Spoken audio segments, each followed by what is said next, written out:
السلام علیکم every one, میں ہوں سمیشا اور آپ دیکھ رہے ہیں میرا channel M A political science with سمیشا۔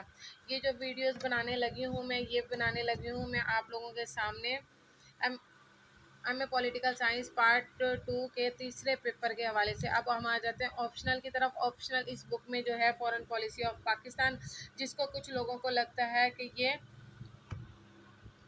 میرا خیال ہے کون سے کہتے تھے، بار بار ایک بچے ایک نام لے رہے تھے اس بک کا پیپر کا، خیر اس کے یہ کنٹینٹ بتا دیتی ہوں۔ اگر آپ کو لگتا ہے کہ آپ کے یہ کسی پیپر سے میچ کرتے ہیں تو مجھے بتا دیجیے گا۔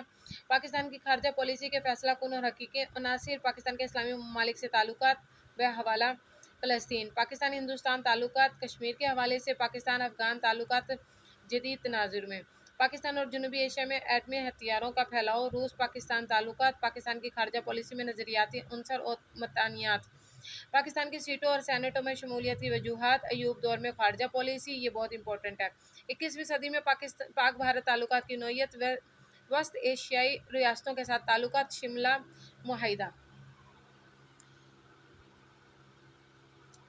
جنوبی ایشیا میں ایٹمی ہتھیاروں کی دوڑ، پاک ایران تعلقات، سندھ طاس معاہدہ، پاکستان کی مغربی بلاک سے وابستگی، افغانستان میں روسی مداخلت سے پہلے تعلقات، ضیاء بھٹو دوار کا موازنہ، 1965 کے بعد پاک بھارت تعلقات، مسئلہ کشمیر پر بھارت اور اقوام متحدہ کا کردار، معاہدہ شملہ تنازع سیاچین، 1960 کے اشرا میں بھٹو کا کردار، ابتدائی دور میں خارجہ پالیسی میں مشکلات، پاکستان کی مغرب سے وابستگی اور علیحدگی کی وجوہات، سرد جنگ کے بعد پاکستان کی خارجہ پالیسی تشکیل۔